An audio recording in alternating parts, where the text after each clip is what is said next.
Buenas tardes para todos. Es un honor para mí estar en este Tuesday Talks. Em, es muy bonito lo que están haciendo todo el trabajo de nuestros voluntarios. Mientras voy compartiendo mi pantalla. Permítanme un momento. Creo que ya estamos bien. Bueno, eh, este es un tema que me apasiona bastante, aparte de todos los temas técnicos que tienen que ver con geociencias, pero eh, generalmente escuchamos de nuestros estudiantes y de nuestros jóvenes profesionales hoy en día, qué se necesita saber, qué necesitamos saber, pensar, conocer actualmente para prepararnos para una industria energética en el futuro. Entonces, ahí me gusta iniciar esta charla eh, básicamente poniéndonos en contexto dónde estamos. Una de las cosas más importantes para nosotros los geocientíficos es saber dónde estamos en el mundo, cuál es nuestro puesto y cuál es lo que podríamos estar realizando. ¿Están viendo la pantalla? Sí. Sí, se ve perfecto. Ok, perfecto, gracias. Entonces, me gusta iniciar ubicándonos dentro de los objetivos de desarrollo sostenible. Estos son 17 objetivos que nos hemos planteado a nivel mundial hacia dónde queremos ir, dónde queremos estar en 2030. Y hoy voy a colocar aquí el puntero en rojo, ¿sí? Hablar específicamente del número 7, que es energía limpia, sostenible, económica y confiable, de aquí para todo el mundo, de aquí hasta el 2030. ¿Cómo estamos? Nosotros comenzamos en 2010 con 1.2 billones de personas sin acceso a electricidad. Hoy en día, 11 años, bueno, este es un dato de 2019, 9 años después, se redujo a 759 millones de personas sin acceso a electricidad en el mundo. Y esto tiene un impacto en las vidas, en la calidad de vida, tiene un impacto en hombres, mujeres y niños. Luego teníamos 3 billones de personas cocinando con lo que se llaman cocina sucia, es decir, madera, bagazo, a otros tipos de biomasa, carbón. Eh, Bajamos a 2.6 billones, vamos lentos en alcanzar este objetivo. Teníamos 16.4% del total de la energía consumida en el mundo era a partir de renovables. En 2018 subimos a 17.1, aún estamos un poco lentos. También estamos hablando de 5.6 de intensidad por dólar. Esa es una medida. Bajamos a 4.8, que quiere decir que entre más bajemos, la energía va a poder ser eh, pagada por cualquier persona a nivel mundial.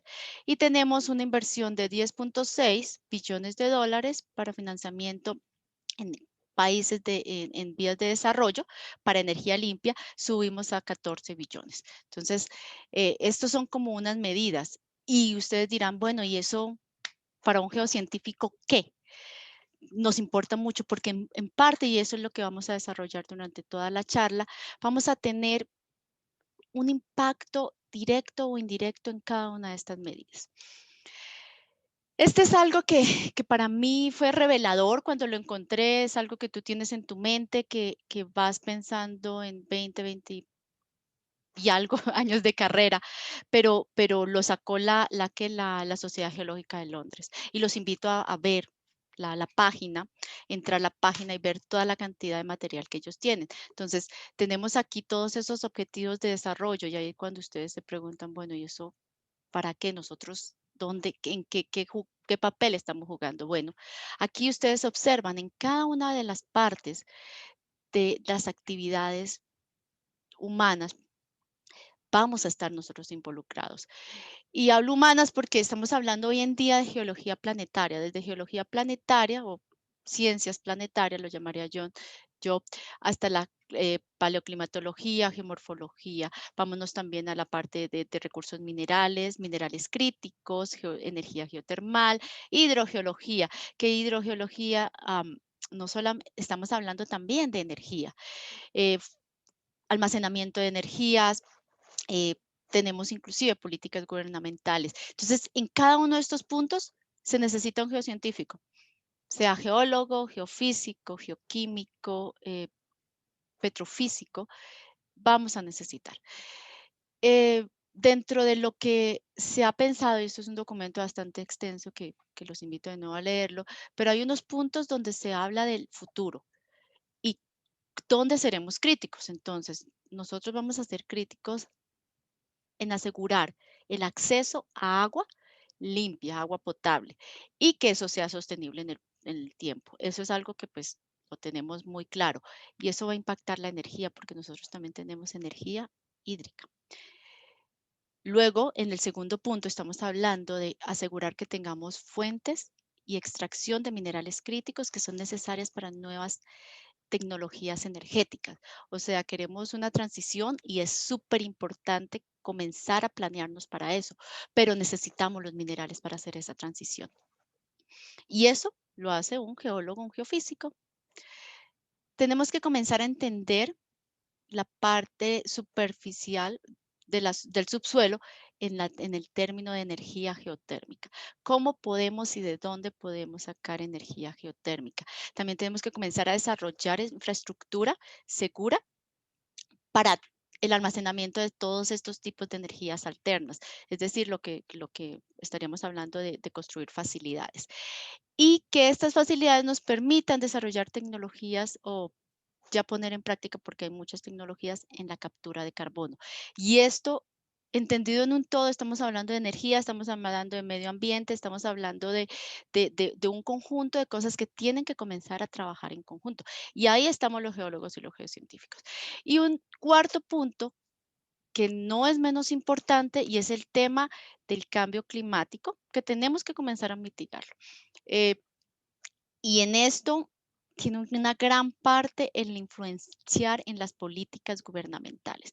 Y por políticas gubernamentales estoy hablando de desde el pueblo, el municipio, hasta las grandes ciudades, países e inclusive las políticas institucionales a niveles mundiales. Entonces, aquí hay un gran trabajo, un gran digamos, gran hoja de ruta para los geocientíficos de hoy en día. No todos los trabajos están creados. No todo está listo para entrar y decir, bueno, yo ya voy a comenzar a trabajar en esto, vamos a tener que trabajarlo.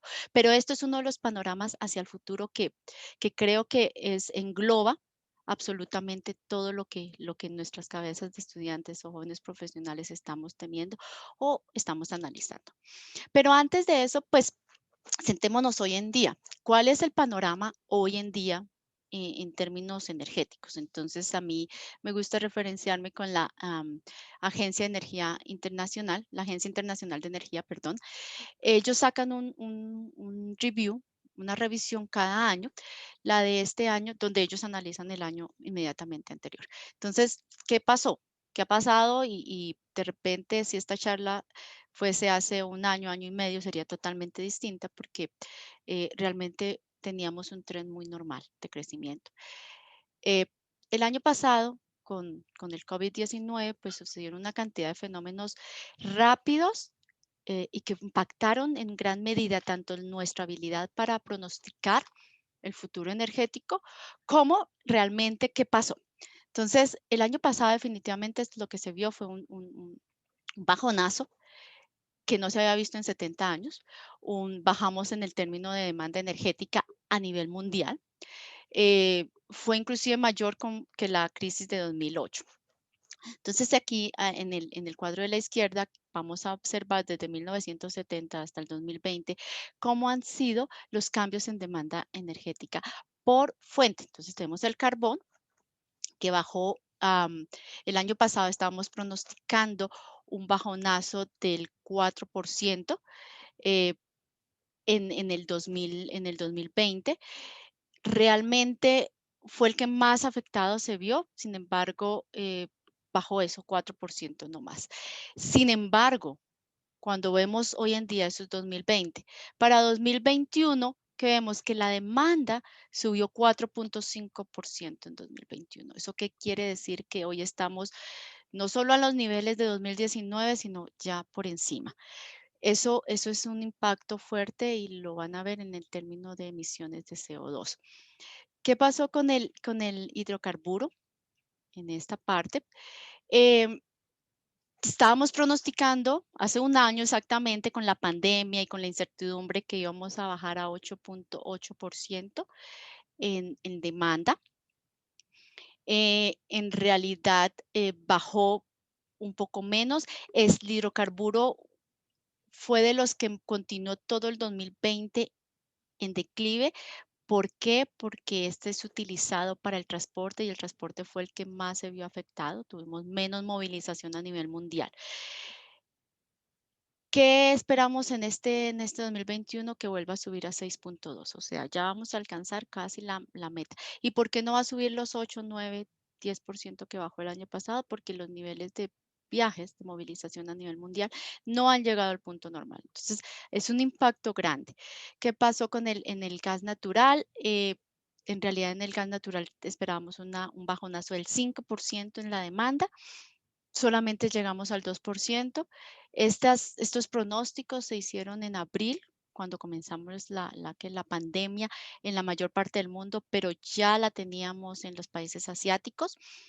Entonces, pues pronosticamos que todo el mundo iba a hacer lo mismo, o sea, que íbamos a bajar y resultó que no, que hubo países que salieron, tuvieron su primer pico de pandemia y salieron y continuaron demandando energía.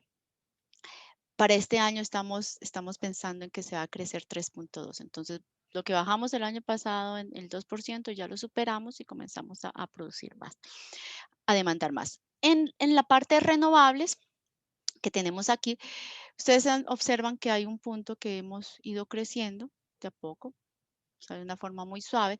El año pasado no hubo un declive en la demanda energética por renovables, al contrario, surgió.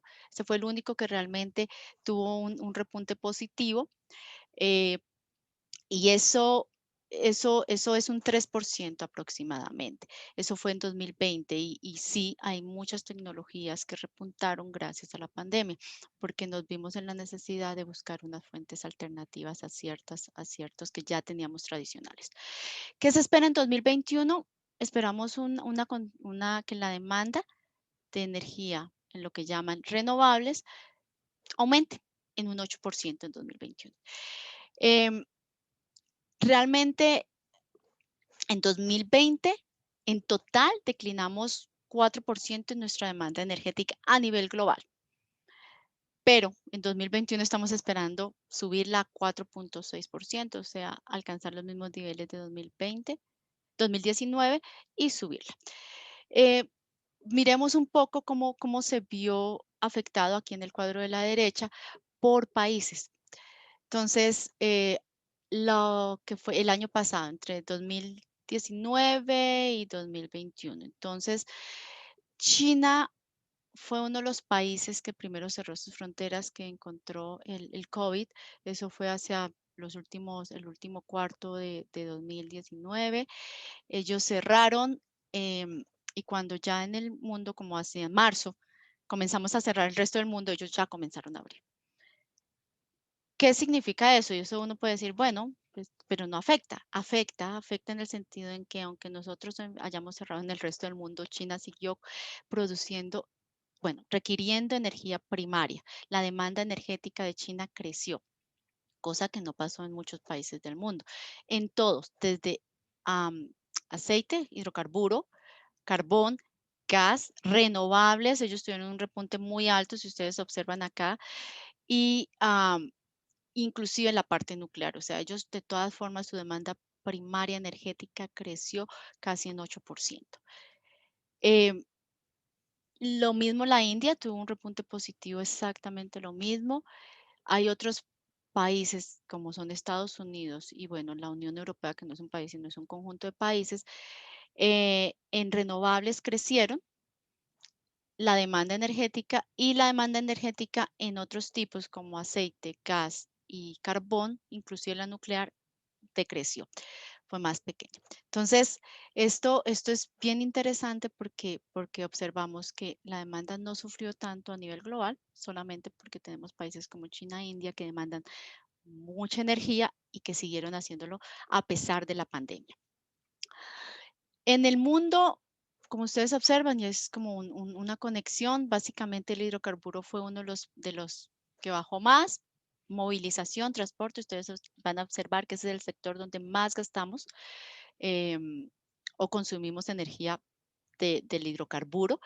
Y tenemos gas, creció, y tenemos renovables. Entonces, es como un panorama de qué pasó en los años anteriores. Habían habido algunos picos, pero en general sí fue algo que esperábamos que fuera más anómalo, pero no lo fue, desafortunadamente, y esto nos va a impactar en términos de emisiones de CO2. Aquí observamos cómo han sido los cambios en la demanda energética a nivel global desde 1900 hasta 2020. Esto está normalizado, obviamente, y aquí tenemos que uno de los grandes fue la influencia española, luego la Gran Depresión, la Segunda Guerra Mundial, tuvimos unos picos bajos, y luego hemos estado comenzando a estar estables, tuvimos algunos puntos como estos de hidrocarburos que tuvimos hacia los 80. La crisis financiera tuvo también un repunte negativo, pero definitivamente pues el año pasado sí, en general con el tren que veníamos, sí bajamos. Hay un punto súper interesante y es que en abril del año pasado estábamos diciendo que la demanda energética en un lockdown parcial estábamos hablando del 17% de crecer en energía y que si cerráramos el mundo completo sería 25%. Eh, Esto sucedió parcialmente, pero en ciertos países, no fue global como se esperaba y pues realmente no llegamos a esos niveles. La demanda energética, perdón, la demanda eléctrica global cayó únicamente en 1%, o sea, el hecho de que no fuéramos a trabajar a las oficinas no significó que no necesitáramos la electricidad.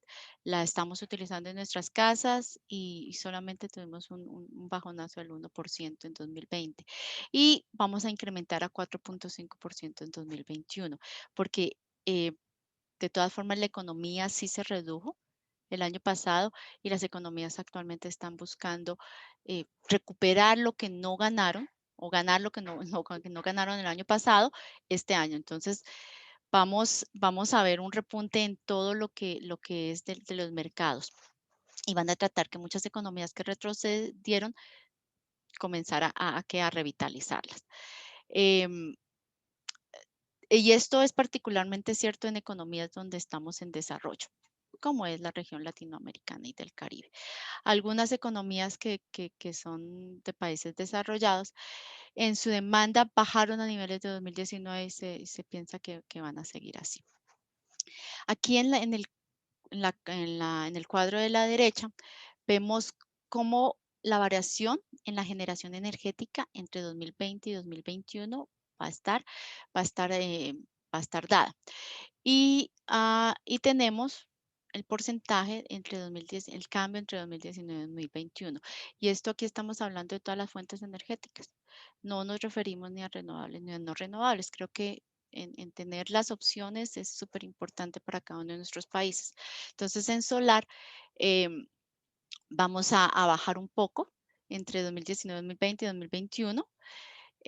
Vamos a subir en viento, vamos a comenzar a tener más infraestructura para generar energía de viento. La biomasas, vamos a subir, efectivamente, en hidro también. El carbón, que fue el que fue afectado el año pasado, especialmente en nuestros países, va a subir de nuevo. Y gas también, vamos a necesitar más y vamos a comenzar a utilizar más nuclear. Y esto lo hablamos a nivel mundial, pero en Latinoamérica tenemos nuclear. El que aún no va a recuperarse totalmente en su demanda es el hidrocarburo, el aceite. Otro de los temas que está relacionado con la energía son las emisiones de CO2 relacionadas únicamente a la generación eléctrica, a la generación de energía, cualquiera de sus formas, eléctrica o no eléctrica.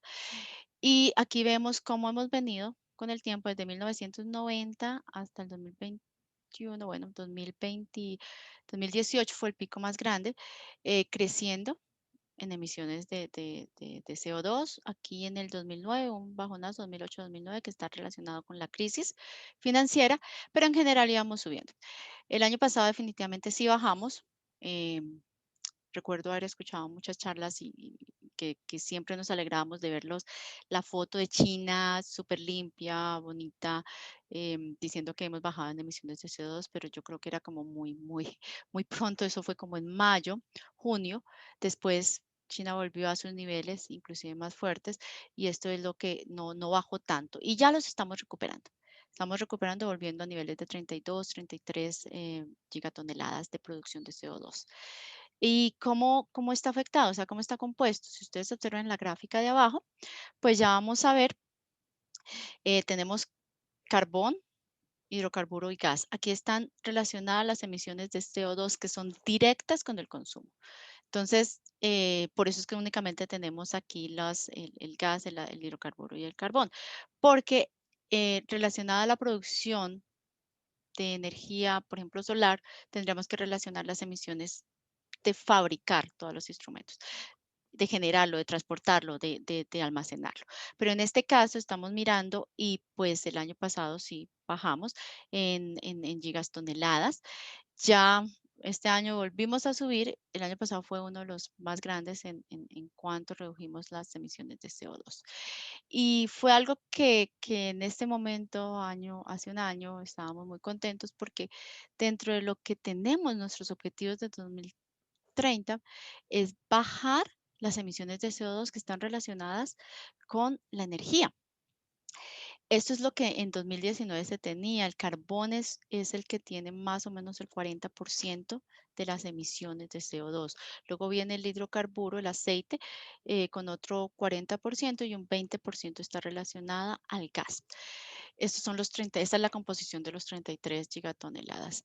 Eh, si estuviéramos, y por eso eran los números de cerremos todo el mundo, o sea, no, como lo hicimos en un momento, como en marzo más o menos, creo que estábamos bastante en cuarentenas y como en las ciudades, nos quedamos en cada uno en sus sitios, pues solamente estaríamos bajando el 15% si hubiésemos seguido todo el año en la misma. ¿Cuál es el objetivo? Es el 23%, ni siquiera en un escenario de pandemia estaremos llegando a los acuerdos de París solamente, bueno, con la pandemia. Eh, eso es uno de los temas más importantes, más relevantes y que estamos hablando del carbón, del hidrocarburo como aceite y como gas. La declinación sí fue entre el 5.8% en general, para tener números, a mí me gustan los números porque así tú puedes hacer algunas medidas, que eso corresponde a 2 gigatoneladas. Fue en abril del año pasado, estábamos esperando un bajonazo en 8%, no lo cumplimos, no pudimos, o sea, la pandemia no logró que llegáramos al 8%, sin embargo, llegamos en su punto más bajo. El carbón, realmente el que hayamos bajado el consumo de carbón, fue uno de los que más influenció en este declive. Sin embargo, hay un efecto que es el efecto rebote. Entonces, entre más baja llegáramos el año pasado, la probabilidad de que subiéramos como cuando tú botas una pelota y rebota, el efecto rebote, entonces lo que estamos esperando es que el rebote sea muchísimo más fuerte en el 2021, o sea, subir por encima un 5% por encima y llegando otra vez a niveles de 2018-2019, que son los 33 gigatoneladas. Entonces nos toca comenzar a pensar qué estamos haciendo, cómo lo estamos haciendo y ahí el geocientífico tiene un papel fundamental, pero solamente puede transformar lo que estamos viendo en este momento sabiendo cuál es el problema, llegando y conociéndolo y tratando de buscar las soluciones. Eh, Aquí estamos en nuestro bello planeta Tierra, este es el mundo con las divisiones políticas. Y aquí quiero resaltar los 33.5 gigatoneladas emitidas en el 2018. Está básicamente dada por el crecimiento económico, de la actividad económica a nivel mundial y de la población definitivamente. Entre más somos, más consumimos y más emitimos CO2. En 2019 hubo un declive del 1%, pequeño. Y en el 2020, pues tuvimos el declive del 4.8%, pero tranquilos que ya lo estamos recuperando en 2021. Y aquí quiero mostrarles que la mayoría de las economías que manejan o que emiten mayor cantidad de CO2 son pues China, India, Estados Unidos y Rusia. Sin embargo, esta emisión de CO2, y ojo que aquí quisiera hacer un comentario bastante importante, no es decir, China está emitiendo ese CO2, sí, lo emite, pero lo emite para productos, para generar productos, ¿para quiénes? Para el resto del mundo, en medio de su economía. Esto es súper importante entenderlo. Ahora, las emisiones de CO2 son un problema global, porque aunque tenemos las divisiones de países acá, en la atmósfera no hay divisiones reales, ¿cierto? Tangibles. Entonces, las emisiones de CO2 nos están afectando a todos. En 2018 fueron lideradas básicamente por economías en desarrollo, como son China e India, básicamente. Eh, Aquí en 2019, este 1% que hubo un decline, ¿qué pasó? Pues los que generalmente estaban emitiendo más, no es que hayan bajado las emisiones, sencillamente no siguieron incrementando su emisión, que esto fueron, por ejemplo, Estados Unidos, Alemania y Japón, pero China sí siguió creciendo su economía a un paso más lento, pero lo siguió haciendo. Y en India mantuvieron los niveles en 2018. Entonces, este declive fue básicamente por las economías que ya están ya son desarrolladas y que pues no siguieron su crecimiento. Bueno, ese es como pintamos el panorama de los últimos 2, 3 años, que es bastante interesante y es muy interesante ver los pronósticos versus lo que pasó. ¿Por qué? Porque nos muestra cuál es el nivel de incertidumbre que tenemos sí, en lo que estamos pronosticando tanto para la energía como para las emisiones de CO2. Entonces, hablemos un poco de sostenibilidad. ¿Qué es desarrollo sostenible? ¿Qué es energía sostenible? ¿Por qué? Porque ese es un tema que si estamos hablando a futuro, pues se toca frecuentemente y quisiera que todos estuviéramos como en la misma página de qué hablo cuando hablamos de sostenibilidad. Entonces, básicamente las Naciones Unidas en su Asamblea General lo definieron el desarrollo sostenible como el desarrollo que logra que tus necesidades de hoy en día sean resueltas, pero sin comprometer la habilidad de generaciones futuras para que ellos también resuelvan sus propias necesidades. Es decir, básicamente que si yo hoy tengo sed y me puedo tomar un vaso de agua limpia y potable, no sé, mis generaciones futuras lo puedan hacer también, ¿cierto? Básicamente es como el concepto. Sin embargo, aquí hay que pensar cuántas generaciones, por cuánto tiempo, qué tan a futuro tengo que pensar. Y ahí es súper válido cuando hay gente que dice, pues resuelvo mis próximos 20 años y de ahí para adelante, pues se mira. Pero en realidad es súper importante comenzar a planearnos como humanidad, como comunidad, porque es que con cuántas generaciones tenemos que estar pensando. En los niveles de Latinoamérica, la pobreza energética se ha dado de tal forma que más o menos han hecho estudios que para salir de esa pobreza se requieren de 5 a 11 generaciones, dependiendo en qué parte o qué país tú estés. Entonces, hablemos de 5 generaciones, son una generación, digamos, tengo mis hijos a los 20 años, que eso ya no está ocurriendo, pero pues y luego a los 20, entonces hablemos de cada 20 años una generación, serían entre 100 años a 200 años para que alguien salga de una pobreza energética. Esto pues nos pone a pensar que cómo vamos a resolver ciertas habilidades a ese tiempo. Es posible que algunas de las soluciones sean a muy corto plazo, o sea, estamos hablando de una generación, y otras sobre la cual tenemos que comenzar a planear a futuro. Lo que sí definitivamente es algo que tenemos que comenzar a planearnos como científicos es que el desarrollo sostenible en cualquier sector que estemos trabajando requiere un balance entre la economía, el medio ambiente y la sociedad. Eh, todos los tres elementos tienen que ser tenidos en cuenta porque ningún proyecto energético, ningún proyecto sostenible, ningún proyecto de agua va a continuar si tú no tienes en cuenta la economía o si no tienes en cuenta la parte de comunidad o la parte del medio ambiente. Alguno de los tres está en desbalance y en un desbalance fuerte y el proyecto no se va a sostener. No vas a poder generar electricidad, no vas a poder tener electricidad o agua potable o cualquier cosa que tú estés pensando si no estás en los tres. ¿Qué hacemos como científicos?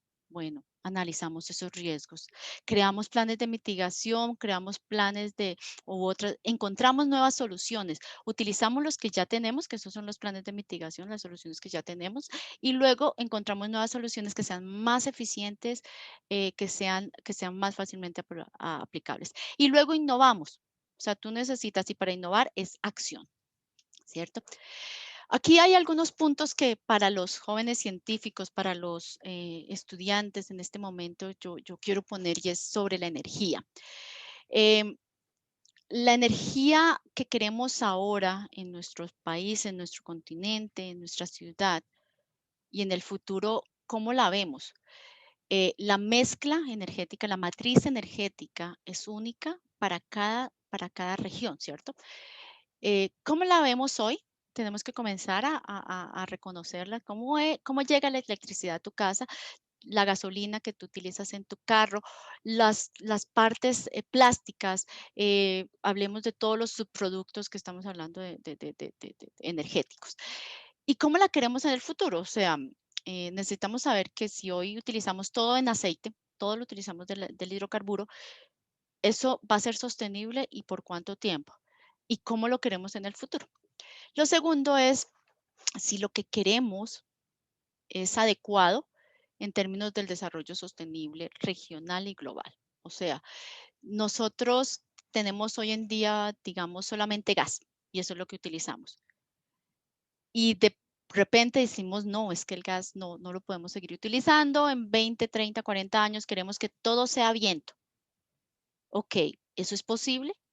Porque eso es lo que queremos y de repente pensamos que es lo que debería ser. Entonces tenemos que comenzar a ubicarnos global y regionalmente si eso es lo que es adecuado y necesario. Porque puede ser que en la región donde tú estés, sí, necesitemos cambiar el gas porque todo lo importamos y de repente tengamos mucho sol. Entonces tenemos que pensar y no viento. Entonces, pues el viento no nos va a dar ninguna solución, nos va a acarrear unos costos que no vamos a estar dispuestos o no podemos financiar. Y luego comenzamos a pasarlo por filtros, el filtro ambiental, el filtro social y el filtro económico.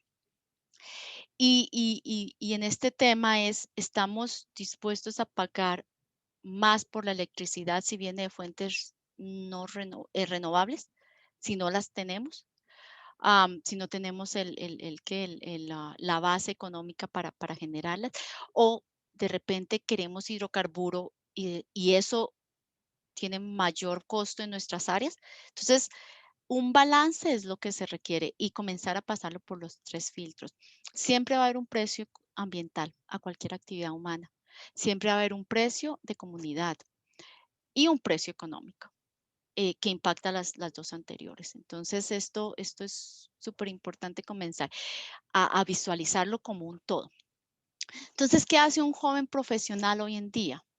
Pues hay 4 puntos que creo que nos podemos enfocar, iniciar y con esa visión comenzar a mirar un poco en la matriz energética. Entonces, primero es el conocimiento teórico que ustedes traen de las universidades. En su carrera, en su estudio práctico, ustedes han mirado muchísimos temas que puede que les parezca que no vienen al caso o que no van a ser aplicados, pero tranquilos que lo van a hacer. El conocimiento práctico les ayuda a desarrollar todo lo que aprendieron. Y hay algo súper importante que tenemos que comenzar a hacer y es mejorar nuestra habilidad para comunicarnos, para poder explicar lo que hacemos y cómo lo hacemos a las comunidades y poder impactar, poder que los proyectos avancen, y cualquier proyecto estoy hablando, sea inclusive un pozo de agua. Muchas veces las comunidades no saben, porque obvio no estudiaron, pero para eso estamos nosotros y tenemos que aprender a comunicarnos. Bajar, hacerlo tan simple que suene muy lógico para cualquier persona. Y la Tierra y nuestra ciencia lo es. Luego tenemos que trabajar en otro punto, que es la innovación, la creación tecnológica a partir del conocimiento que tenemos de la Tierra y la optimización de los procesos. Todos los procesos están susceptibles a ser modificados, mejorados y optimizados en cualquier parte de la cadena. Y esto a veces nosotros los geocientíficos como que no nos gusta mucho. Así como que decimos, bueno, pero si lo hemos hecho y lo hemos hecho bien, pues puede funcionar. Funciona, pero optimizar es lo que nos va a permitir a nosotros bajar emisiones de CO2, ser más eficientes en nuestra energía, en nuestra demanda energética y en nuestro consumo. El tercero es el entendimiento de la sociedad en la cual estás viviendo y participar activamente. Nosotros estamos esperando que todo lo que nosotros hacemos de repente sea comunicado por entes gubernamentales, desde la gestión del riesgo hasta los proyectos que tenemos petroleros, o que haya gente especializada que le cuente a la comunidad qué es lo que hace un geólogo. Este entendimiento de sociedad nos permite no solamente saber y entrar en contacto con las comunidades, saber inclusive de dónde uno viene. Puede ser la misma ciudad o un pueblo o una ciudad pequeña, un municipio. El entender cuáles son las problemáticas, qué es lo que requiere, que si requerimos energía eléctrica, bueno, ¿cómo la vamos a hacer? Nosotros estamos en capacidad de hacer esos proyectos y participar activamente, no solamente en los proyectos tecnológicos o de la parte técnica, sino en la parte gubernamental como tal. Y hay un cuarto que para mí es súper importante y es el reconocimiento personal de que nosotros somos parte fundamental de una cadena que está en la parte energética, pero estamos en la demanda, o sea, en las fuertes, en el proceso, en el consumo que somos, nosotros somos consumidores, o sea, generadores de energía y consumidores de energía al mismo tiempo, y adicionalmente en la parte de emisiones o en la disposición de que cualquier basura que nosotros llamemos generada a partir de la energía. Entonces, entendernos como una parte integral de todo el ciclo es súper importante. Y con eso realmente podemos comenzar a construir un futuro como en sus carreras, en nuestras carreras, y también un futuro en términos de la sociedad. Entonces, yo lo llamo hacer ciencia con un propósito. El propósito es el que usted se ponga. Realmente no hay objetivos fijos. Hay unos objetivos fijos globales, sin embargo, cada persona sí define cuál es su objetivo personal. Entonces, aquí quisiera ir un poco en términos del conocimiento, cuál es la matriz energética actual. Esta es la matriz energética de Latinoamérica y el Caribe. La quise colocar acá porque, pues, y este es el año en 2014, donde hubo un pico súper grande en lo que estamos que tenemos en la parte de extracción, procesamiento, consumo y disposición de CO2. Entonces, tenemos inicialmente la parte de la extracción, es decir, todas nuestras fuentes primarias de energía. Entonces, tenemos hidrocarburo, gas natural, biomasa, carbón, la parte hidroeléctrica o de hidro, nuclear, geotermal, solar y viento. Entonces, ustedes observan cada una, cómo le estamos componiendo o cómo está compuesta en porcentajes. Bueno, aquí no están los porcentajes, están los números, sin embargo, ustedes observan visualmente, estamos con crudo, con hidrocarburo, con gas natural, y el carbón no es nuestro tercer mayor, sino en realidad son los biocombustibles. Tenemos algo de nuclear, que básicamente Argentina tiene generación eléctrica o energética aparte nuclear. Y todo lo que extraíamos, si ustedes lo colocaran o lo pusieran en equivalentes en barriles, tendremos cada día estamos extrayendo 20.7 millones de barriles de hidrocarburo. Entonces estamos extrayendo lo equivalente a un campo pequeño. Pero de eso parte se va a nuestra economía. Solamente para consumo o para demanda energética de la región tenemos 16 millones de barriles. Entonces, aproximadamente entre 4 y 5 millones de barriles diarios es parte de nuestra economía. Se lo vendemos a otras naciones. No solamente crudo, sino carbón y gas natural. Luego, entramos los 16 millones y entramos a una zona que se llama el procesamiento, que son la generación de energías, de fuentes de energéticas secundarias y que son derivadas de transformaciones en su mayoría. Aquí, ¿cuáles tenemos? Tenemos todos los derivados del hidrocarburo y la generación eléctrica está acá. Entonces, em, aquí hay unos productos que se van directamente a los sectores de consumo. En esta zona, quiero hacer resaltar que en la generación eléctrica es uno de los procesos o uno de los muchos procesos que tiene una ineficiencia energética. ¿Y a qué hago referencia a esto? Básicamente es que la electricidad acá, más del 40% de la electricidad es perdida o de la energía es perdida.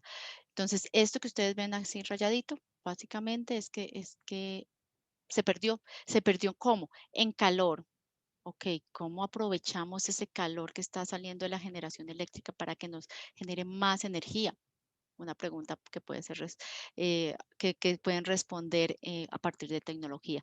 Hay residuos, los residuos de generar energía eléctrica y las pérdidas en el sistema. Entonces, en las pérdidas en el sistema pueden ser cables, pueden ser mientras lo vamos almacenando. Entonces, aquí hay un punto bastante grande. Y luego nos vamos al consumo por sector. Transporte es lo que más consume, luego viene industria, la parte residencial, luego vienen otros como agropecuario, toda la parte rural, el campo y luego viene la comercial.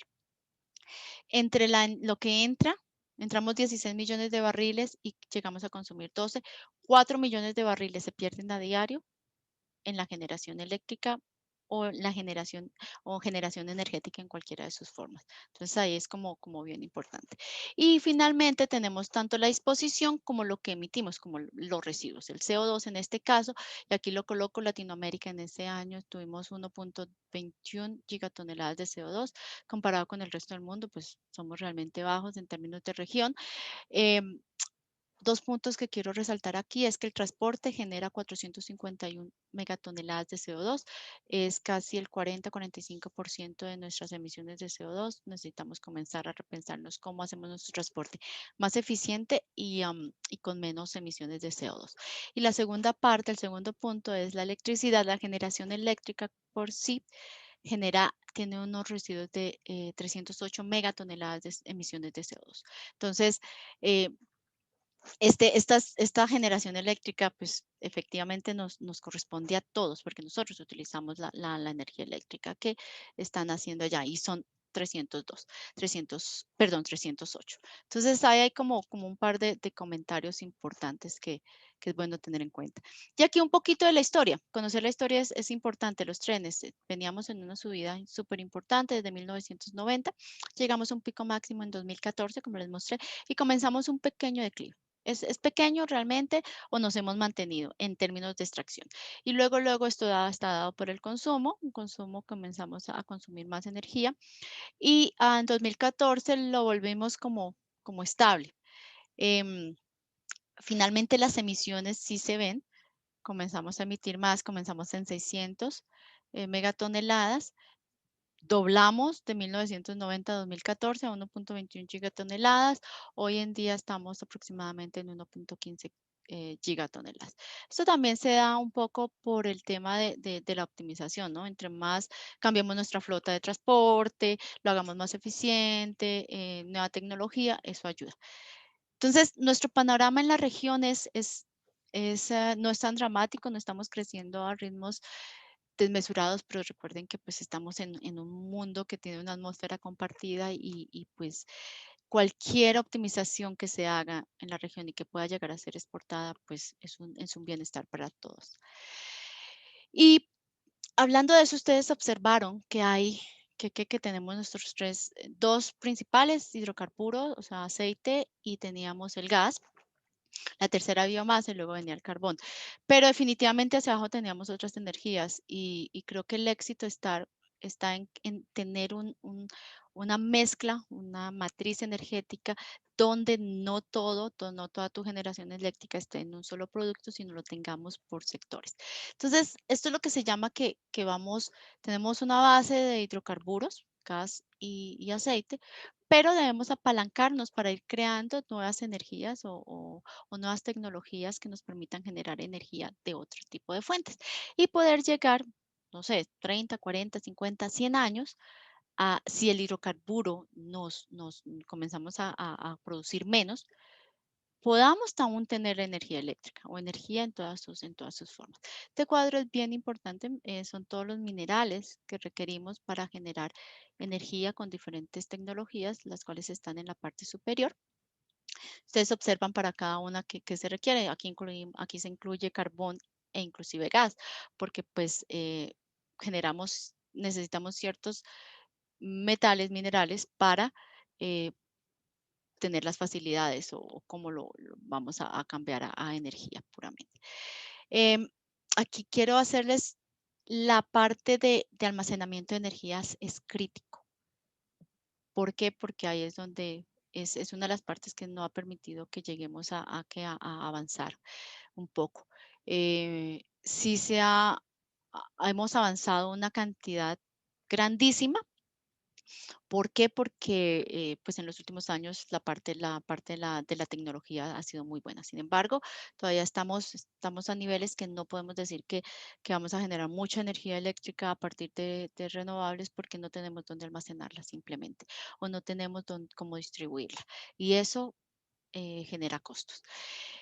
Eh, aquí, aparte de estos minerales, ustedes observan en este cuadro, tenemos clasificados ya cuáles son los minerales críticos para la energía y en esto tenemos que están subdivididos en cómo están distribuidos en este cuadro, o sea, en cuántas fuentes tienen, por ejemplo, el cobre. El cobre está en la generación energética en cualquier tecnología, dependiente de la tecnología o hacia dónde nos vayamos a ver.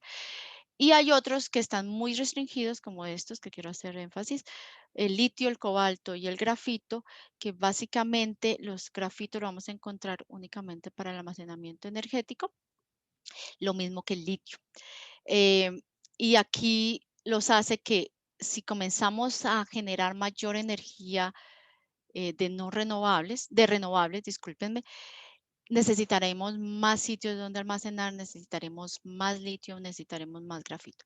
Actualmente hay reservas, actualmente hay producción, pero si comenzamos a subirlo dramáticamente, no vamos a dar, no vamos a alcanzar y por eso se llaman minerales de alto impacto. Hay otros minerales que independiente de la tecnología que decidamos, como el aluminio, van a estar presentes y el cobre. Entonces, aunque tenemos suficiente, si comenzamos a necesitar más energía y almacenamiento, vamos a tener problemas. Esto, y hablando de Latinoamérica, nosotros tenemos las mayores reservas actualmente de litio, cobre y plata, perdón. Litio, 33% de las reservas están aquí en Latinoamérica, Argentina, Bolivia y Chile. 33% del cobre está en México, Perú y Chile. Y actualmente tenemos el 45% de producción. Y en plata tenemos el 45% de las reservas mundiales. Están en Perú, Chile, México y Bolivia. Y esto tiene un impacto en la economía porque sí tenemos como apalancarnos, tenemos hidrocarburo, tenemos gas y además tenemos los minerales que se van a requerir para la transición. Entonces, estamos en un sitio muy bonito. Uno de los problemas que hemos estado hablando es la parte del transporte. El transporte es lo que más emite CO2, ¿cierto? En este caso, y una de las soluciones que se han planteado, sobre todo para el transporte masivo, es la puesta en escena de los carros eléctricos. En este caso serían buses o transporte realmente masivo que generen un costo-beneficio súper alto. Pero para poder llegar a eso, ¿qué necesitamos? Las baterías, ¿cómo almacenamos? Necesitamos mayor eficiencia en la parte de almacenamiento de esa energía que la estamos visualizando, energía eléctrica. Entonces ahí es donde entramos nosotros los geólogos, geofísicos y todos geocientíficos, llamémonos así, es en la parte del almacenamiento, es crucial realmente. Aquí obviamente esto es solamente que me pareció súper chévere recordar que el litio se extrae de dos formas, de roca dura, o sea, nos vamos y hacemos procesos mecánicos, físicos de separación, sacamos de la mina, separación y los vamos a un procesamiento químico. Esto básicamente se demora menos de un mes para producir, sin embargo, los costos de generar toda esta infraestructura son altos y los contenidos de litio muchas veces no nos corresponden a la inversión económica. Ahí últimamente también recordamos que estamos en salmueras. En estas salmueras básicamente cogemos el agua salina, el acuífero salino, ponemos algunas lagunas, evaporamos agua y llevamos ese mineral a una planta de procesamiento. Esto puede tardarse entre 8 a 12 y 8 meses. Y lo traigo aquí a colación porque en Latinoamérica eso es lo que tenemos. Tenemos salinas como esta, que esta es en Bolivia, nuestra bella Bolivia. Y aquí ya la están miniando. Y aquí tenemos cuáles son los tanques para secado. Esto es en Antofagasta. O sea, existe y lo estamos haciendo. Hay otros tipos de minerales y metales que necesitamos: aluminio, cobalto, plomo. El litio es uno de los más importantes. Tenemos manganeso, níquel y acero. Entonces, todos estos los tenemos en Latinoamérica y el Caribe. O sea, podemos generar una industria de almacenamiento de energía, o sea, de generar por lo menos la tecnología. Sin embargo, esto requiere una inversión, ¿cierto? Y este es dónde estamos, o sea, la parte de posicionarnos nosotros desde nuestros países, Colombia, Brasil, Argentina, Bolivia, eh, nos facilita saber cómo estamos jugando en un mercado global. Aquí tenemos los puntos azules, son de salmueras. Entonces tenemos aquí en esta parte de Latinoamérica, un poco en la parte norte de Estados Unidos, perdón, en la parte occidental de Estados Unidos, tenemos algo en China, Medio Oriente y ya, para de contar. El resto son minas de extracción mecánica. Esto aquí, las barras azules grandes son la cantidad de reservas y como ustedes observan, pues en Latinoamérica tenemos, esto es el 33% de las reservas a nivel mundial. En otras partes las tienen y están minando, pero pues es muy bajo. En el momento en que nos disparemos en renovables, necesitamos muchísimo más material de litio. Eh, Otro punto importante, en Latinoamérica y el Caribe nosotros no estamos procesando el producto. Entonces, todo es enviado a Asia, o la mayoría, Asia y algo Estados Unidos. Entonces, aquí recordar que la mayoría de los países que generan materias primas no son los países ricos. O sea, no se enriquecen a partir de las materias primas, sino son los productos, los que convierten, transforman esa materia prima dentro de productos. Entonces, aquí hay una generación económica muy alta. ¿Por qué nosotros no podemos comenzar a trabajar y a repensarnos en traer esa producción acá? Tenemos las materias primas, ¿cómo hacemos? ¿Qué procesos tenemos? Y pues obviamente necesitamos mirar la parte económica. Eso lo han mirado algunos países, pero pues es súper importante. Ahora, en otras partes de la región tenemos algo en México, en Brasil. Estos son también minería, llamémoslo tradicional, de roca dura. Ahora, de todo el litio que sacamos en el mundo, solamente el 46% hoy en día se es usado para baterías. Eh, Esto nos queda, aquí son algunas de las gráficas en cuanto a tendencias. El consumo del litio ya llegó a un punto de quiebre, o sea, todo el litio que producimos lo estamos consumiendo. En los próximos años estaba esperando que produjéramos más litio del que pudiéramos manufacturar, pero pues eso realmente aún no se ha dado. También desde 1930, un dato curioso, estamos explotando litio de roca dura. Solamente hasta 1984 comenzamos a explotarlo de salmueras y eso ocurrió aquí en la región, en Chile. Y actualmente ya comenzamos a subir el porcentaje de producción de salmueras es mucho más alto hoy en día de lo que es el de roca dura. Pero, y contrario a eso, la tecnología ha mejorado de tal forma que el costo de las baterías de litio ha bajado desde $3,000 casi a costos por kilovatio hora, disculpen, hasta los $50. O sea, esto es buenísimo porque genera que más gente pueda tener acceso a este tipo de energías. Y acá, dentro de la transición, debemos asegurarnos que utilicemos eficientemente nuestros productos, o sea, el hidrocarburo, el gas, inclusive las renovables, tenemos que hacer un uso eficiente.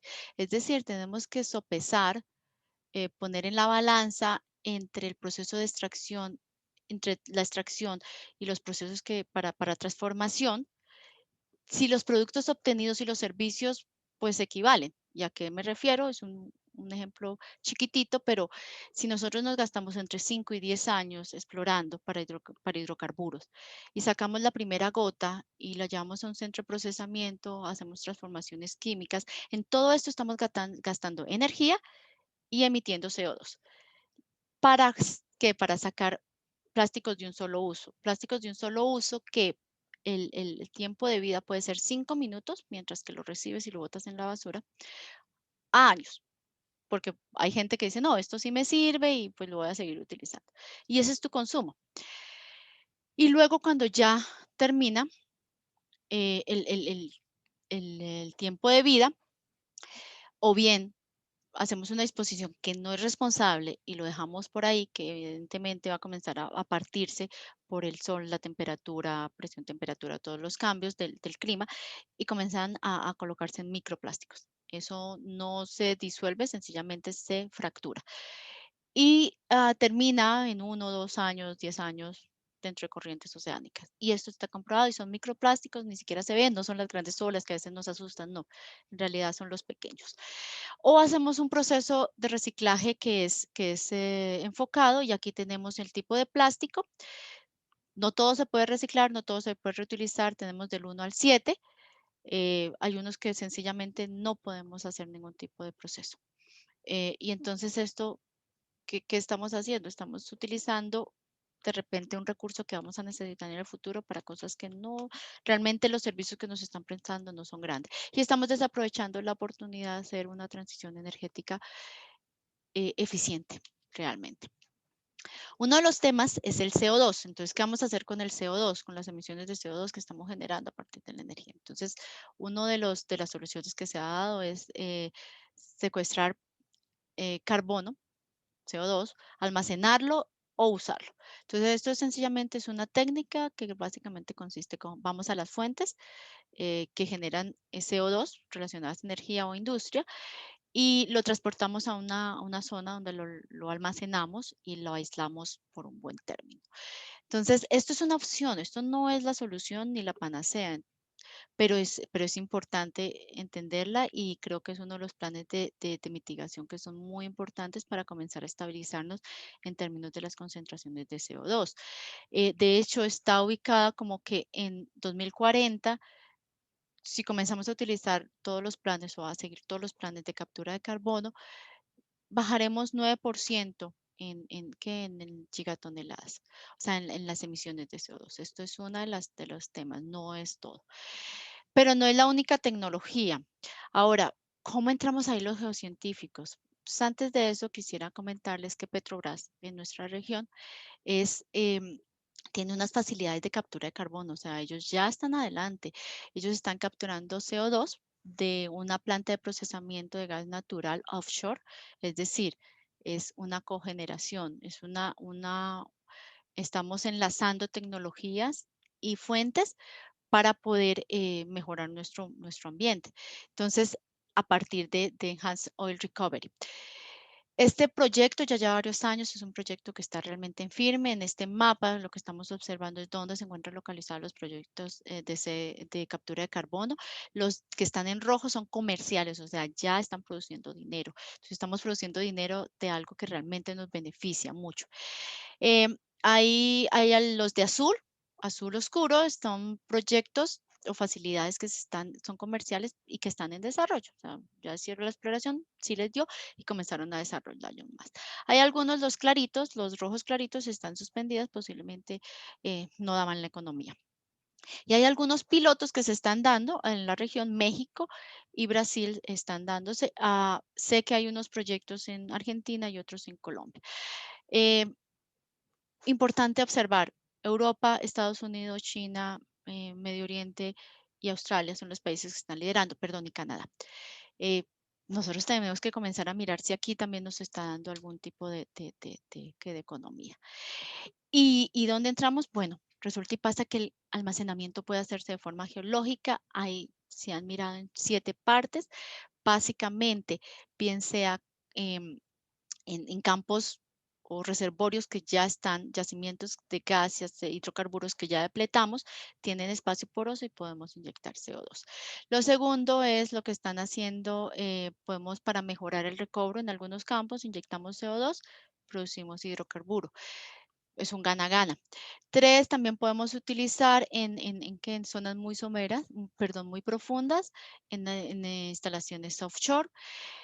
Podemos también irnos a capas de carbón eh, muy profundas donde no las vamos a explotar y tenemos espacio poral disponible. También hay otros donde, en donde estamos produciendo gas a partir del carbón, gas metano a partir del carbón, podemos inyectar CO2 y recuperar el hidrocarburo. E inclusive se están haciendo algunos intentos en rocas, en otro tipo de rocas, como basaltos, shales, lolitas y algunas cavidades en rocas carbonáticas. Pero necesitan básicamente comenzar a integrarnos. ¿Por qué? Porque es que esto no es una tecnología que se dé sola, sino necesita integración. Aquí hay algún mapa con los tipos de almacenamiento, tanto en formaciones salinas profundas, recobro secundario o mejorado de hidrocarburo, en reservorios depletados y hay otras opciones que están considerando. Entonces ustedes pueden entrar a la página, esto es del Global Institute de Captura de Carbono y aquí el tema de Petrobras, quisiera reforzarlos, pues ya está dando. Entonces aquí lo que hicieron fue Enhanced Oil Recovery, tenemos una planta de procesamiento y adicionalmente estamos inyectando. Entonces son varios procesos unidos para generar economía y mejoramiento del CO2. Entonces, lo que ustedes en cada una de las plantas de captura de carbono, de CO2, perdón, no es solamente la planta, sino es toda una infraestructura alrededor y mucha de esta infraestructura está atada a nuestra producción, extracción y procesamiento de hidrocarburos. Entonces, es bien interesante observar que las que están comercialmente es porque se han unido diferentes tecnologías para que sea comercial. Em, y aquí estamos hablando de geociencias en acción, básicamente desde el estado número uno, que es la parte de caracterización regional, hasta luego pasamos a la caracterización de geociencias ya del lugar, del proyecto. La parte de ingeniería también estamos nosotros incluidos, no solamente es para ingenieros, y la parte socioeconómica, ahí siempre se va a necesitar, desde estructurales, estratígrafos, sedimentólogos, la parte de inyectividad, estamos hablando de geoquímica, de cómo reaccionan, es bien interesante cuando ustedes comienzan. Y las habilidades que ustedes tanto aprendieron en la universidad, como aquellas que hayan estado en otras industrias, tanto mineras, petroleras, de gas, de carbón y otras, pueden ser utilizadas aquí. Estos son habilidades transversales, habilidades atadas a las geociencias y más no a ninguna industria. Y hay otro tema del enlace, no solamente con los hidrocarburos, sino con las emisiones de CO2, y es el hidrógeno. El hidrógeno estamos hablando que es una de las fuentes que tiene una densidad energética excepcional, es mucho mejor que el gas. Y cuando yo escuché esto dije, wow, miremos de qué se trata. Porque necesitamos comenzar a producir con hidrógeno. Resulta y pasa que sí, la demanda global por hidrógeno es de 70 millones de toneladas anuales. Yo dije, wow, sí estamos en una transición, o sea, sí estamos yendo hacia el futuro. Pero resulta y pasa que el 99% de ese hidrógeno es producido a partir de gas y carbón. O sea, estamos utilizando hidrocarburos fósiles, o bueno, perdón, combustibles fósiles para generar hidrógeno. O sea, entonces estamos emitiendo igual la cantidad de CO2.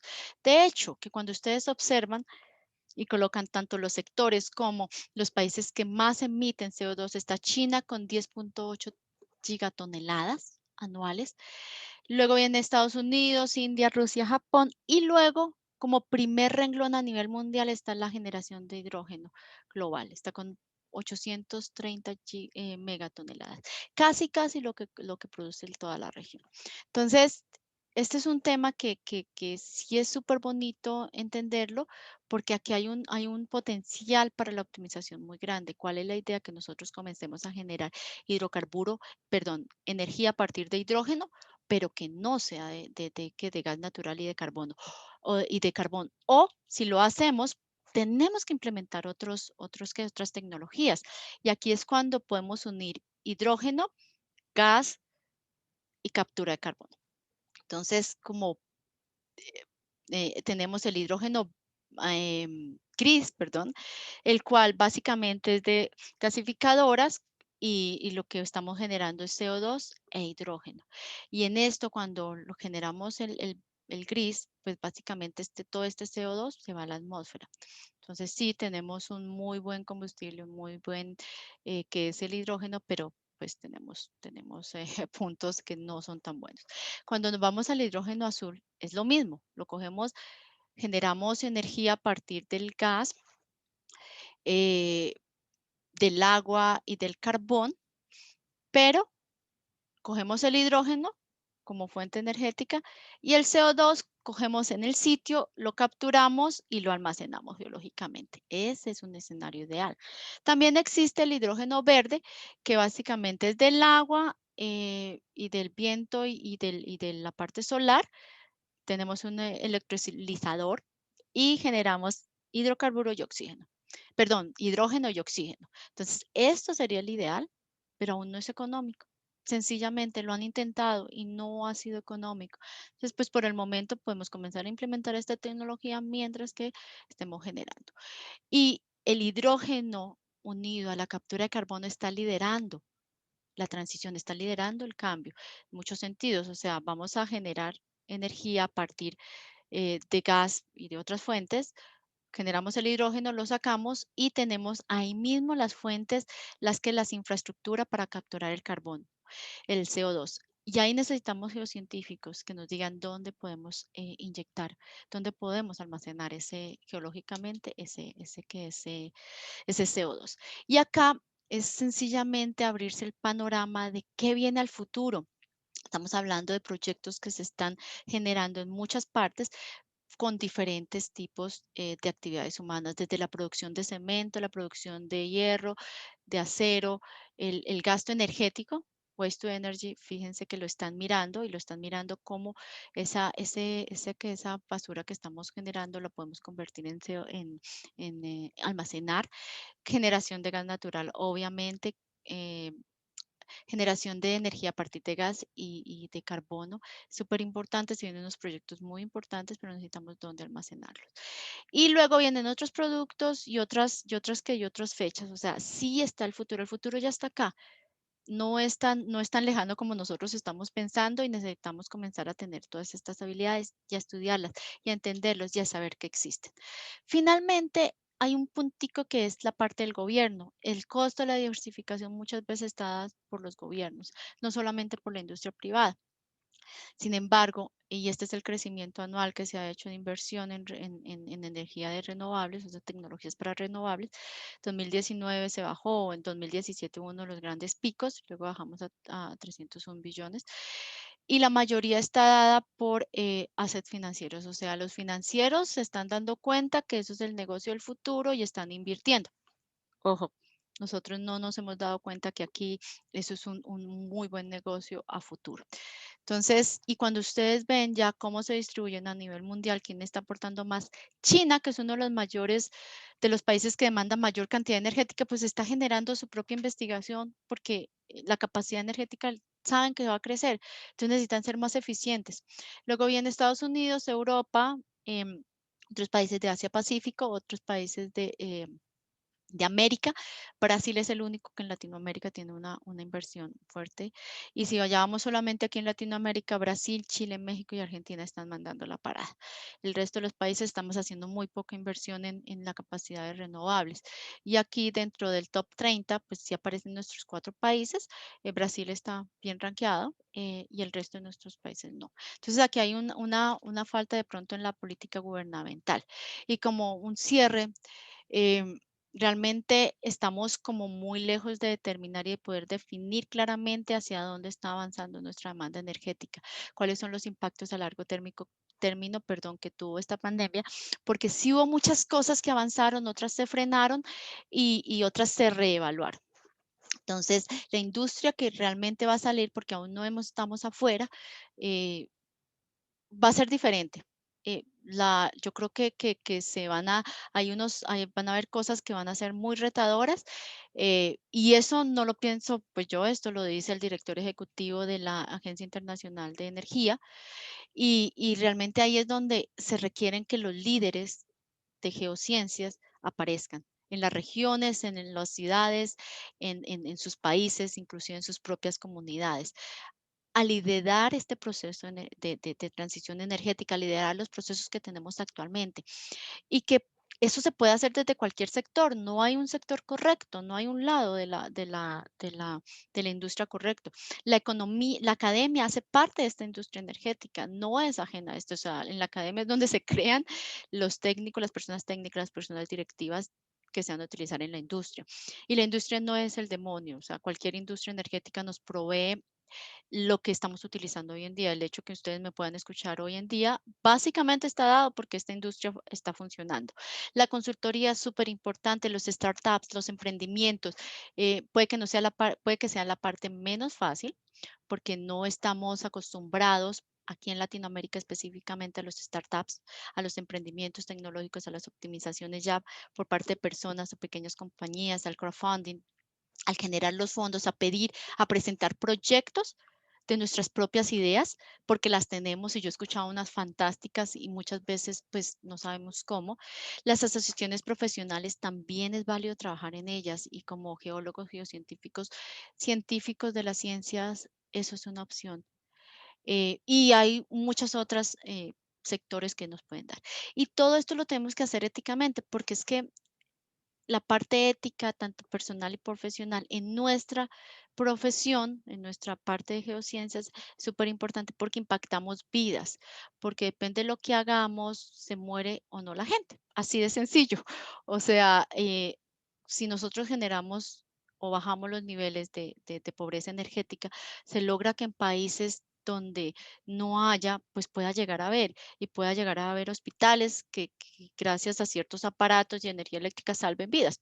Así de simple. Y posiblemente no nos estamos dando cuenta de eso. Entonces, esto es pues algo que quiero resaltar. Donde ya decidan dónde quieren estar y comiencen a crear sus carreras. Busquen mentores que les ayuden a ubicarse. Nosotros aquí, y quiero ya para finalizar, en Latinoamérica y el Caribe nos hemos dado cuenta de esta necesidad. Todos estos temas que he venido discutiendo, he venido contándoles, hacen parte de un poco de la agenda que tiene nuestro querido comité que comenzó sus labores ahorita en junio de 2021.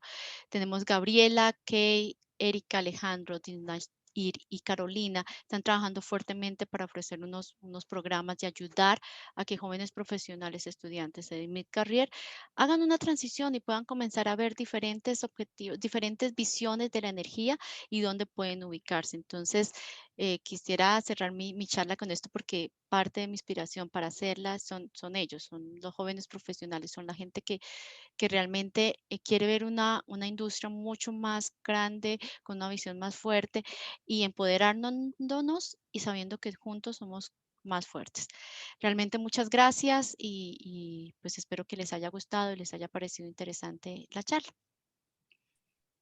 Muchas gracias, Elvira. La verdad es que la presentación estuvo excelente, me encantó personalmente.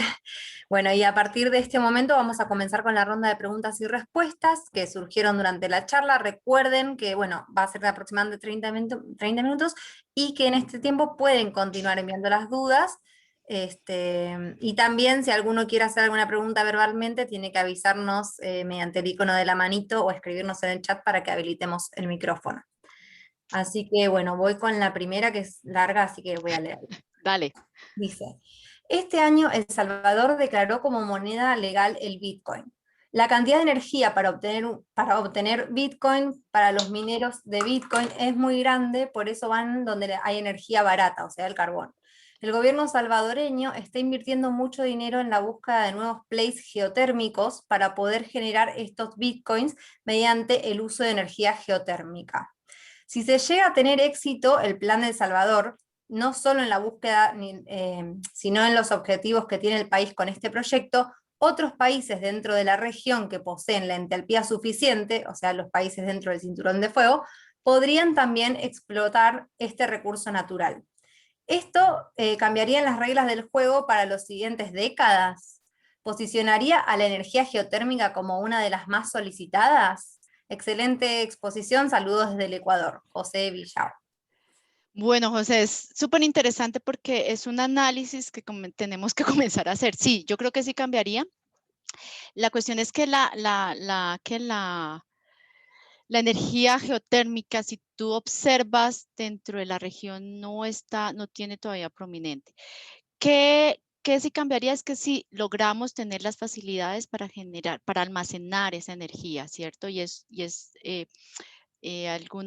estuve en Chile observando y algunos de los planes se llegaron a ver frustrados porque no hay una estabilidad en la parte de esa generación. Pero yo creo que sí. Ahora, el Bitcoin es un tema bastante polémico en el sentido en que gasta muchísima energía. O sea, no nos imaginamos la cantidad de energía que estamos o que está requiriendo tanto el Bitcoin como cualquiera de los servidores. Y no solamente el consumo energético, José, sino las emisiones de CO2 por ese consumo energético, por esa generación energética. Y si sí vale la pena y si sí es necesario.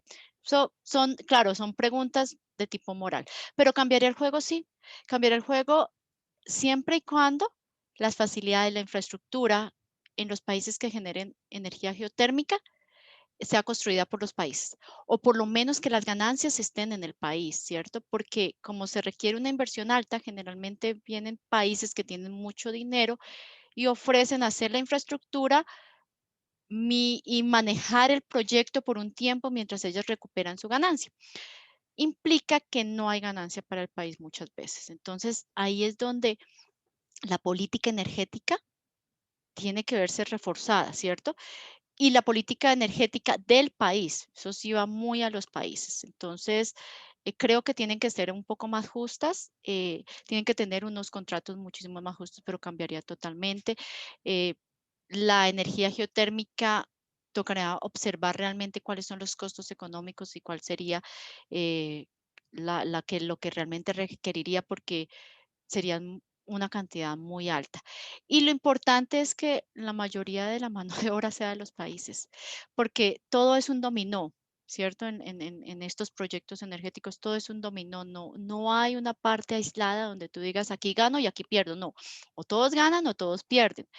Y, y, que, y lo otro que tienen que tener de nuevo, comunidad, medio ambiente y economía. El proyecto puede ser económico, pero tienen que mirar que la parte ambiental tenga ahí su compensación, su mitigación y su plan de ayuda posterior. Eso es súper importante, que cambien el juego, pero con reglas claras para cada uno de los países. Muchísimas gracias. Muy bien, vamos con la siguiente. Dice, bajo este panorama, los yacimientos no convencionales no están incluidos en la ponencia. ¿Esta industria está en declive por estudios científicos serios o por economía? Realmente no mencioné los yacimientos no convencionales, Paula. Hola, Paula.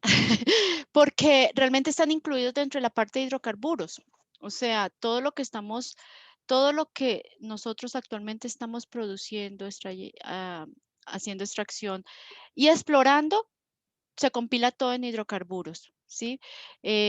Por eso cuando yo dije, bueno, es que el hidrocarburo se puede acabar en 20, 30, 40, 100 años, estoy hablando de todo el hidrocarburo, incluyendo convencional, no convencional, debajo en super deep, super offshore allá, que lleguemos a los 4.000, 5.000 metros de tabla de agua, de columna de agua. Entonces yo englobo todo porque creo que es la misma industria, solo hacemos diferentes tecnologías. Y aquí estamos hablando de diferentes fuentes energéticas. Entonces, cuando hablo de hidrocarburo, Pau, hablo de todo el hidrocarburo. Eh, que ahora, si tú me preguntas si está incluido, claro que está incluido. Lo que pasa es que tienes que hacerlo económico, ¿sí? Y eso es lo que hay muy pocos países en el mundo que han logrado tener desarrollo de no convencionales, de lo que llamamos no convencionales, pero en realidad es aplicación de tecnologías no convencionales para sacar el hidrocarburo, hay muy pocas que lo han logrado económico. Estados Unidos es una maravilla, pero ellos empezaron hace 100 años y tuvieron un pico súper grande hace 20 años, donde, claro, y cuando tú tienes una base de infraestructura, es mucho más fácil hacer la sinergia con nuevos descubrimientos. Argentina es una muy buena referencia aquí en la región. Ellos lograron que Vaca Muerta, y pues Sofi, que es de allá, pues podría llegar a contarnos un poco más, pero lograron que hoy en día tengan comercialidad, o sea, que sea económico. Pero eso tiene su precio, porque ellos tuvieron que llevar toda la tecnología, y que llevar esa tecnología es costoso. Los primeros, los que estén allá primero son los que van a pagar esos costos. Y una vez que la tecnología esté instaurada, es muchísimo más fácil, por términos de servicios petroleros, básicamente. Ahora, sacar el gas, que también el gas es de no convencionales, también conlleva otros técnicos.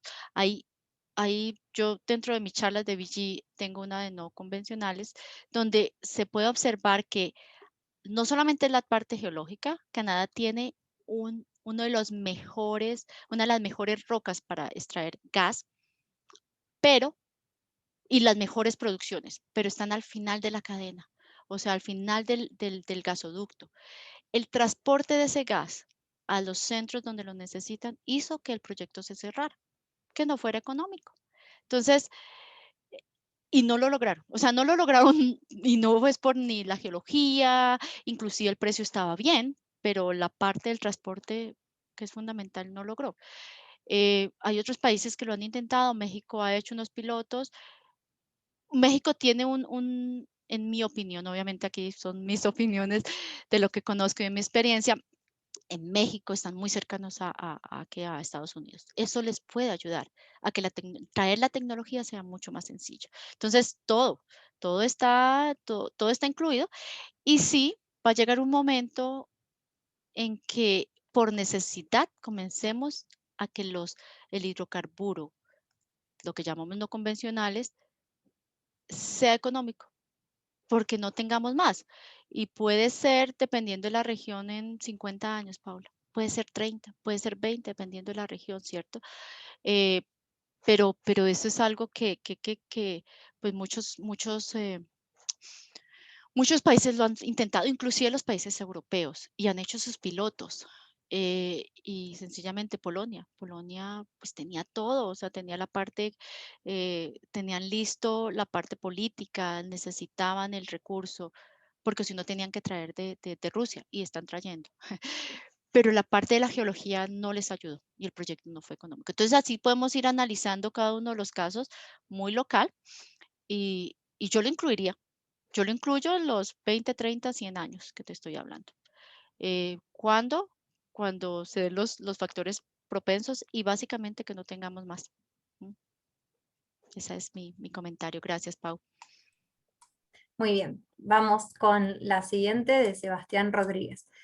¿Cuál es a tu parecer la mejor ruta que debe seguir un geocientífico para influir en las políticas de un país? Leyes, normas, proyectos. Ok, gracias por esa pregunta. Estaba esperándola. Quiero, aquí tengo, volví a presentar porque dentro de dentro de las variedad, digamos, de charlas que a mí que me gusta hacer está la parte de carreras. Entonces, tú quieres ser un geocientífico de políticas, aquí hay una hoja de ruta. Esta hoja de ruta es creada por el AGI, American Geoscience Institute. Me fascina. Vayan, los invito a que vayan al sitio. Esta es una de las hojas de ruta que ellos tienen y esto es específicamente para el geocientífico que quiere trabajar en políticas. Entonces, hay varias fases. Está la parte de construir tu carrera, es decir, tener un grado en geociencias, comenzar a hacer cursos relevantes a políticas energéticas o políticas en general y comenzar a hacer investigación un poco. Luego comienzas, si sales, eh, haces pasantías, puedes comenzar a hacer pasantías con precisamente instituciones gubernamentales en general.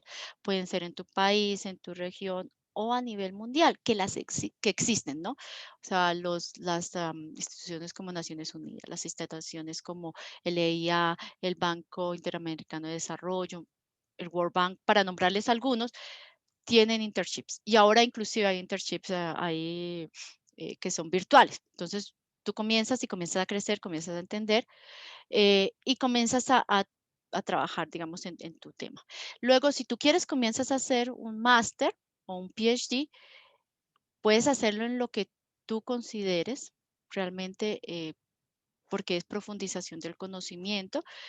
Comienzas a hacer la tesis, es decir, tu trabajo de tesis, tu proyecto, tiene que estar en conexión con los impactos en la sociedad, las necesidades del recurso, la sostenibilidad, y comienzas a crear tu propia carrera. Entonces, construyes, creas, tienes habilidades técnicas, perdón, aquí son las habilidades duras en la base, es decir, lo que te enseñan en clase. Luego comienzas a desarrollar tus habilidades técnicas, coges lo que aprendiste y luego saltas a la práctica, entonces adquieres habilidades técnicas y ya luego comienzas a conectarte. Ya con esas pasantías son súper importantes porque comienzas a conectarte.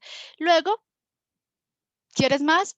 Te vas al PhD, al postdoc, consigues tu grado. De nuevo, aquí la disertación tiene que hablar de la sociedad, recursos y sostenibilidad, cualquiera de los tres. De nuevo, sigues trabajando bien sea en las universidades o bien sea con algunas de las instituciones. Aquí hay algunas, pero pues pueden ser para cada región. Y nada, te enfilas en eso. Entonces, esto, por ejemplo, es una hoja de ruta. Y aquí, ¿qué es lo que hace un geocientífico de políticas? Entonces, a mí me gusta muchísimo y así tú puedes tener no solamente eso, sino si quieres ser un comunicador en ciencias, esta es tu hoja de ruta. Súper importante comenzar a construirla. E inclusive que tan de moda está la parte de ser un científico de datos. Entonces, ¿cómo somos unos científicos de datos? Hay hojas de ruta que nos ayudan a enfilarnos, poner nuestros objetivos claros. Son súper importantes lo que comento de que de ir a la práctica, o sea, lo que llaman los internships, las pasantías, y sobre todo con entidades, si te vas a enfocar en política, pues tienen que ser en gubernamentales o que manejen ese tipo de políticas. Gracias, Sebastián. Muy bien, ya estamos justos con el tiempo, no sé si queda alguna pregunta. Elvira, vimos ahí que están pidiendo algunas personas tu dato, tu contacto, no sé si lo querés pasar en público o si no, que se comuniquen con nosotros a través Sí, del mail. a Sí, través del BG yo estoy disponible. Este tipo de charlas lo dicto y lo acomodo dependiendo de la región, del país. Está en inglés y próximamente en portugués. Tenemos discusiones interesantes, no solamente sobre ahí donde trabajamos también con la parte de habilidades, de cómo crear las habilidades, las hojas de ruta, tal lo que preguntaba Sebastián, y cuáles son los elementos que nosotros realmente podemos crear. Y esto eh, se los digo, es un crecimiento a partir de la experiencia y de lo que hemos observado. Entonces, sí, con muchísimo gusto a través del BG, que es en el programa en el que estamos, Sofía. De todas formas, pues yo perfecto, estoy ahí en les dejé el mail. Perfecto. LinkedIn, Facebook, ahí me encuentran. Y con gusto, sí, me encanta. Genial, Muchísimas perfecto. gracias. Ahí dejé el mail para que nos contacten si queda alguna duda y leo la última pregunta ya. Desde José nuevamente. Dice, eh, ¿qué país dentro del triángulo de litio tiene mayor probabilidad de aprovechar mejor este recurso natural? Para mí es Chile, pero quiero escuchar su opinión. Bueno, Chile ya lo está haciendo. Chile produce litio y lo produce en gran cantidad. Ellos fueron los primeros que iniciaron y pues tienen una industria bien establecida, como ustedes observan, la parte de Antofagasta, o sea, si algún día tienen la posibilidad de ir, es impresionante. Ahora, Bolivia ha estado haciendo esfuerzos y ellos quieren ir más allá. Bolivia quiere hacer el procesamiento dentro del país, que eso le generaría unas ganancias, pero también la parte económica es muy fuerte. Hoy en día lo tiene Chile. La respuesta lo tiene Chile, Argentina va ahí, también produce y Bolivia está en reservas, no en producción. Entonces, sí, básicamente es ese. Chile, tienes toda la razón, José. Bueno, Elvira, nuevamente muchísimas gracias por la presentación. Estoy segura de que fue de gran valor para todos los participantes que estuvieron hoy presentes. También les agradecemos a ellos y al programa de Tuesday Talks with APG. Y bueno, nos despedimos invitándolos siempre a estar atentos a nuestras redes sociales donde vamos a publicar las nuevas actividades que tengamos. Muchísimas gracias, Sofía, Emily, Diana y Dalia. Muchísimas gracias por todo lo que hacen por la región y por poder nosotros estar aquí. Chao. Chao, que estén todos muy bien.